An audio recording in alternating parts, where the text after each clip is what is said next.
Bonjour à tous amis youtubeurs, c'est NatFreeJS et bienvenue à cette 21e vidéo sur notre to-do list de A à Z. La dernière fois, nous avons fait notre logo et tous nos icônes, ainsi que notre manifeste contenant toutes nos informations pour notre application. Il ne reste plus qu'à mettre en place notre service worker afin que notre application fonctionne hors ligne et à ce moment-là, elle pourra passer le test de Lighthouse avec succès et sera donc proposé à l'installation sur les navigateurs comme Chrome, Firefox, Edge. Par contre, pour Safari, il faudra ruser un petit peu car Apple ne voit pas les PWA d'un bon œil. Mais on verra comment y arriver un peu plus tard. Mais avant de commencer, vu que nous sommes le 3 novembre 2020, soit en plein confinement en France, je vous présente une PWA que j'ai fait en mars dernier pour générer nos attestations de sortie numérique.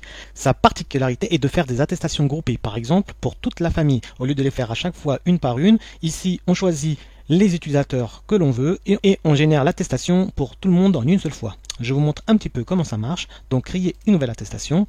Ici j'ai déjà créé des utilisateurs, donc vous pouvez cliquer sur l'icône qui est ici qui permet de créer des nouveaux utilisateurs. Ensuite la liste des utilisateurs s'affiche ici. Alors, bon, là j'ai mis des noms un petit peu au hasard, hein. Donc nous avons l'utilisateur NatFreeJS, l'utilisateur HTML et CSS. Donc on sélectionne ce qu'on veut. Voilà, donc là j'ai sélectionné les deux utilisateurs. On choisit une date de sortie, donc automatiquement il va nous mettre l'heure et le jour de tout de suite, comme ça on n'a pas besoin de les remplir. On choisit un motif, par exemple aller chercher les enfants à l'école. On clique sur notre gros bouton vert et ça va nous générer donc nos attestations. Donc comme vous voyez là, l'œil pour voir l'attestation. Ici nous avons les noms des utilisateurs, donc NatFree, HTML, fait le 3 novembre à midi 43, la poubelle pour effacer. Et moi je vais voir mes attestations générées, j'ai plus qu'à cliquer là. Et donc là j'ai mon attestation ici pour NatFree, donc avec tout, hein, je suis signé, NatFreeJS, né à un tel, à La Rochette, à 10 rue JavaScript, à Melun. Vous avez tout le texte. Voilà, donc c'est ici un déplacement pour chercher les enfants, fait à Melun à telle heure. Et nous avons notre gros QR code qui est généré également. Continuons à descendre. Et là, on voit le deuxième utilisateur HTML. Voilà, tatati, tatata. Et nous avons son deuxième QR code. Donc, si ça vous intéresse, vous avez le lien en description. Et n'hésitez pas à partager. Maintenant que j'ai fini ma petite promo, entrons dans le vif du sujet. Alors c'est quoi un service worker? C'est un petit programme qui fait la jonction entre notre application et Internet, un peu comme un proxy. En fonction de sa configuration, il décide soit d'afficher notre site par le cache du navigateur afin qu'il charge plus vite ou en absence de connexion. Il permet également de faire la mise à jour et d'envoyer des notifications et encore plein d'autres trucs. Bon, c'est pas ce qui nous intéresse, nous exactement. Nous, la partie qui nous intéresse, c'est d'afficher notre site hors ligne, c'est-à-dire via le cache du navigateur. Cette technologie est présente dans les nouveautés de JavaScript, donc elle sort pas du chapeau, on peut même la programmer de A à Z à la main. Donc vous pouvez aller sur développermozilla.org par exemple pour voir comment on fait pour fabriquer notre service worker. Mais je vous dis, c'est pas simple. Donc il y a une autre solution qui permet de faire ça plus facilement et c'est Google qui l'a développé et ça s'appelle le Workbox. Donc allons voir sur Google comment ça se présente. Donc Workbox Google Developer, c'est ça qu'on cherche. Donc voyons un petit peu ce qu'il nous raconte sur le site. Donc c'est performant, on peut faire des PWA. C'est quoi une Workbox? Ça permet de mettre en pré-cache, de faire des stratégies, de intercepter tout ce qui est route et requêtes, faire de la synchronisation en background. Donc c'est une API. Donc voici par exemple le code pour aller mettre tout ce qui est Google Font en cache afin que ça reste sauvegardé dans l'application, parce que lorsqu'on est en PWA et qu'on fait appel à des Google Fonts, ce sont des fonts qui sont en ligne. Donc si on n'est pas en ligne, on ne peut pas y accéder, donc notre affichage il n'est pas comme on voudrait. Donc ça c'est le code qui permet de le faire. Voilà le code pour pouvoir mettre en cache le JavaScript et le CSS, le code pour mettre tout ça en cache. Donc il suffit de faire des copier-coller, mais ce n'est pas aussi simple que ça. Pourquoi? Parce que lorsqu'ils ont fait leur site internet, jusqu'à l'année dernière, ils encourageaient à utiliser l'API sous forme de CDN. Alors vous allez voir c'est quoi le CDN, hein. C'est comme pour jQuery, tout ça, si vous avez connu. C'est un petit lien qu'on met sur notre site et ça nous permet d'utiliser toutes les fonctions. Donc voyons un petit peu qu'est-ce qu'ils nous disent. Donc on a ce petit code là à copier dans notre script principal. Il permet de vérifier si notre navigateur supporte bien Service Worker. Une fois que ceci est validé, donc on fait appel à un autre fichier qu'on va créer nous, et via le CDN. Alors on fait quoi? On crée un autre fichier script et on importe cette ligne là. Voilà. Et ensuite, Il suffit de faire des copier-coller de tout ce qui est en bas. Alors c'était magnifique, ça marchait très bien avant. Mais qu'est-ce qui s'est passé depuis la mise à jour à la version 5.1.2? Eh ben c'est que ils ont changé toutes les noms des fonctions. Là par exemple, vous voyez un gros truc en rouge pour dire attention, tout a changé ici, il faut aller voir le mode d'emploi et tout. Et donc maintenant, ils encouragent plus à utiliser le CDN, un port script, ils encouragent à utiliser le NPM, c'est-à-dire tout ce qui utilise les nodes modules avec des imports. Et nous, si on n'utilise pas d'NPM ou de nodes modules, ou si on ne fait pas du React, si on n'importe pas des autres fichiers, tout ça, ça fonctionne pas. Et il n'y a plus aucun tuto là-dessus. Donc ça veut dire que tout votre code qui était à partir de cette ligne-là, il n'y a plus aucun code qui marche. Alors j'ai été fouillé dans les entrailles du site pour trouver comment faire et j'ai trouvé la solution et je vais vous expliquer ça tout de suite. Donc, juste avant qu'on passe, tous les tutos que vous trouverez sur les service workers d'avant 2020, il n'y en a aucun qui marche aujourd'hui. C'est pour ça que ce cours est très important et je vous encourage à bien le suivre. Donc nous revoilà sur VS Code.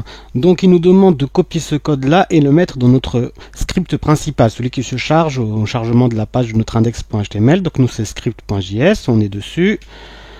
On enlève la barre, donc je fais un petit copier-coller.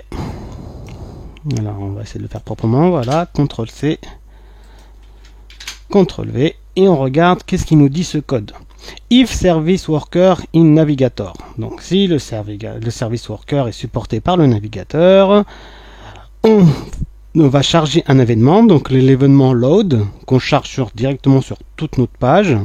Et c'est quoi? C'est navigator.serviceworker.register, c'est-à-dire enregistrement d'un service worker. Et ça, c'est le lien de notre service worker. Donc nous, notre service worker, pour le moment, il n'existe pas. On va changer ici le lien. On va l'appeler SW. Voilà, pour service worker, ça sera plus court. On enregistre ça. On remet notre barre ici en appuyant sur CTRL B. Et là, je vais faire un nouveau fichier. sw.js. Voici mon fichier créé. Et on va voir qu'est-ce qui fait notre service worker. Donc, on retourne dans leur site. Nous, on va utiliser le CDN. Donc, on va copier ce code là, il y a un bouton directement copier ici, voilà, CTRL V, on retire la page et on regarde qu'est-ce qui fait exactement ce code. Donc on importe le fameux notre fameuse API 5.1.2 et ici nous avons donc une petite condition if workbox, c'est-à-dire si on a réussi à charger la workbox du CDN, affiche ouais c'est chargé, sinon tu fais ça n'a pas été chargé. Bon, on va regarder tout ça directement, qu'est-ce que ça donne sur notre application. Donc on va sur notre page, on appuie sur F12 pour mettre la console, et on actualise, et voyons voir qu'est-ce qui apparaît. On a vu brièvement Service Worker quelque chose, donc a priori je vais réactualiser pour voir si on le revoit encore. Donc Service Worker a été update, donc je ne sais pas si vous avez le temps de le voir, donc je réactualise. Hier, il a bien été enregistré. Ça veut dire que la liaison se fait bien entre tous nos fichiers SW et notre script principal. Donc je fais un petit concorde. Donc c'est vraiment super rapide. Mais nous n'allons pas regarder ici exactement ce qui se passe. Il y a quelque chose de prévu spécialement pour le service worker. Donc on va dans l'application. Et vous avez le manifeste. Bon, on avait déjà vu tout ce qui était pour notre manifeste. Et là, il y a aussi service worker. Donc on clique dessus et on voit plein d'informations intéressantes. Donc, je vous conseille d'activer le Update and Reload. Ça permet de mettre la mise à jour de votre service worker dès qu'il est chargé. Et voyons voir un petit peu les informations qu'il y a. Donc, ça, c'est le lien de notre site sur notre disque dur, notre to-do-list. La source, il l'a bien trouvé, c'est bien de sw.js. Je fais cette vidéo le 4 novembre. Donc, lui, il a reçu les informations de service worker donc le 4 novembre à 14h36.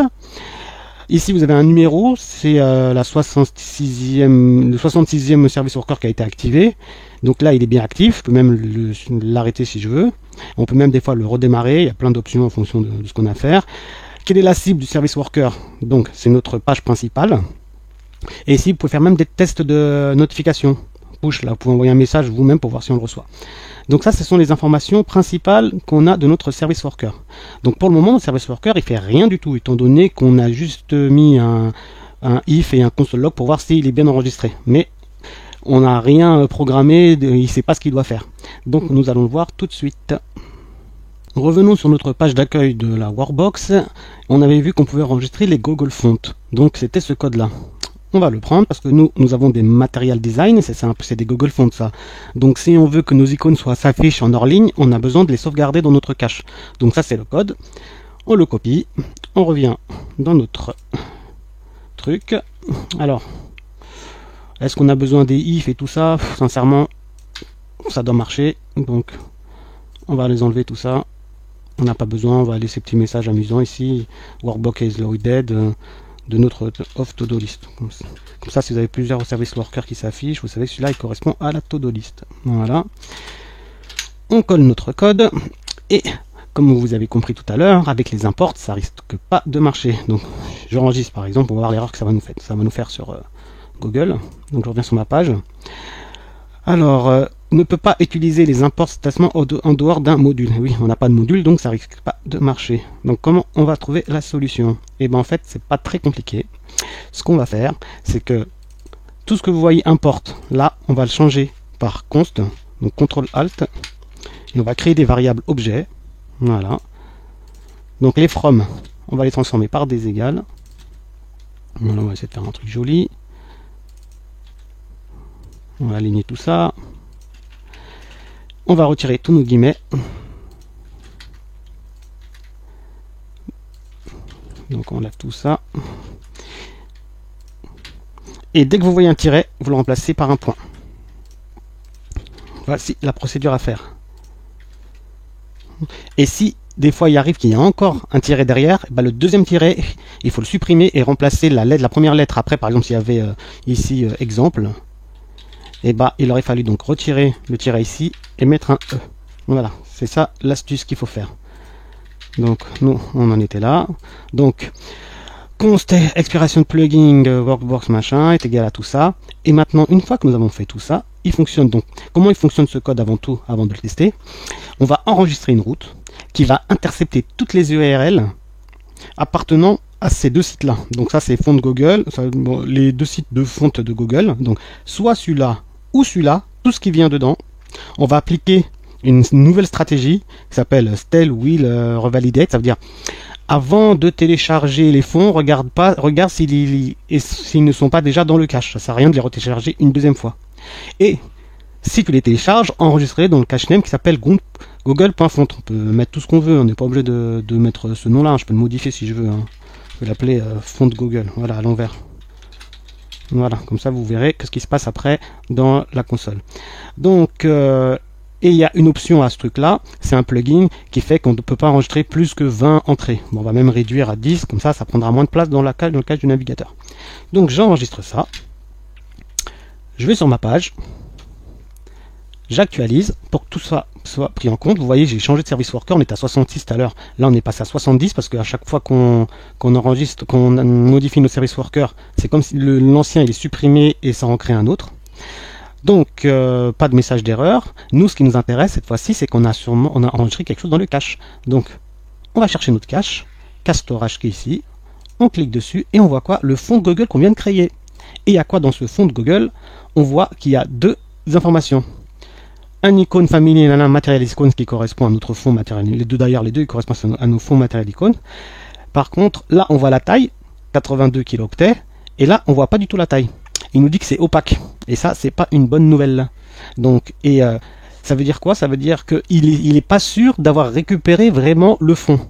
Étant donné que on fait un appel à un autre site extérieur au nôtre, et il a des grosses restrictions de sécurité pour lorsqu'on fait des liens vers d'autres sites, et donc il faut qu'on permette le cross-origin. Si on ne le permet pas, nous avons des réponses opaques, mais surtout ces réponses opaques prennent beaucoup de mémoire parce qu'elles récupèrent toutes les erreurs. Et nous, toutes ces erreurs-là, elles vont être enregistrées dans notre fond. D'ailleurs, on peut voir si ça prend de la place ou pas. Donc nous allons dans quoi déjà? Dans Clear Storage. Et là, vous voyez que j'ai récupéré un fond et je suis à 13 mégas. Alors c'est pas logique, il doit prendre 80 kilooctets le fond. Donc là, il y a un problème. Donc je l'efface. Voilà, ça c'est une taille plus standard. Et pour éviter cette chose-là, il faut qu'on autorise le cross-origin. Donc pour cela, on revient sur notre HTML qui est ici. Et voici notre lien externe, notre Google Font qui est ici là. Et on va rajouter un attribut qui s'appelle cross-origin. Et on va mettre Anonymous. Ça permet de dire que nous ne sommes pas très regardants sur l'origine et t'es pas obligé à chaque fois de nous enregistrer toutes les erreurs. Voilà, donc j'enregistre ça. On regarde si ça fait une différence dans la mémoire. Donc bah tiens, le message il est apparu cette fois-ci pour une fois. Hein. Je réactualise encore au cas où. Voilà, donc il a dit qu'il a été updaté. Et donc vous voyez, la mémoire elle bouge pas. Donc je réactualise encore pour voir. Hein. Donc là, tout a l'air de marcher nickel. On n'a plus les 13 mégas de mégas qu'on avait tout à l'heure pour rien là, qui empiètent sur notre mémoire de notre navigateur. Mais vu qu'on a un service worker, bon, qui n'est pas encore bien programmé, étant donné qu'il enregistre que notre Google Font et nos icônes, est-ce que ça suffit pour que notre application soit installable? On va faire le test, on verra bien ce que va nous dire Lighthouse. Donc, génère-nous un rapport. On attend un petit peu, qu'il fasse son petit truc. Là, déjà, je vois qu'il y a plein d'erreurs. Bref. Déjà, c'est déjà pas mal. Nous avons déjà un petit icône plus ici. Donc, on voit qu'on a comme note 1 sur 3, 3 sur 3, 6 sur 8. Alors, allons voir les erreurs. Donc, on descend. On va sur la partie qui nous intéresse. PWA. Avant, ici, on avait 0. Donc, qu'est-ce qu'on a maintenant? La page est assez rapide. Par contre, il n'y a rien qui répond sur notre page d'accueil. Start URL, elle répond pas quand on est hors ligne. Il n'y a rien qui répond. Tout le reste est bon. Voilà, donc c'est déjà pas mal, mais il nous faut au moins 2 icônes qui soient ici pour que notre application soit installée. Comme la vidéo se fait déjà un peu longue, on verra la suite dans la prochaine vidéo. Donc abonnez-vous, hein, ne lâchez pas l'affaire. On est bientôt à la fin de cette grosse série où vous avez appris à faire une to-do list. Là, vous apprenez à la rendre installable sur mobile. Et donc la prochaine vidéo, on finira de configurer notre service worker et on mettra tout ça en ligne gratuitement et vous pourrez la partager à vos amis. À bientôt.